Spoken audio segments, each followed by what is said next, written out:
May date. Let's go!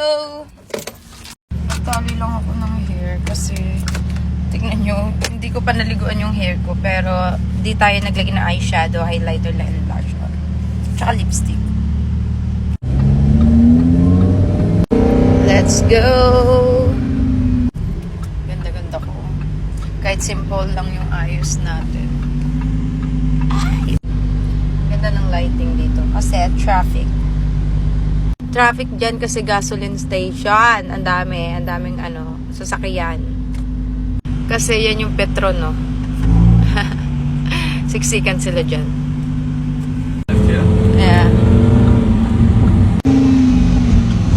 Westgate. Caviar. Cheers! Nag-red wine na lang siya. Kasi mas healthy yan na inumin at saka champagne. Because me and Lucky were just really talking about it. Definitely, they would Ganda. just drone something like this. That's annoying. Yeah, it is. It's really nice. Be perfecting it. Isa-use sila ng number. Parang, alam ko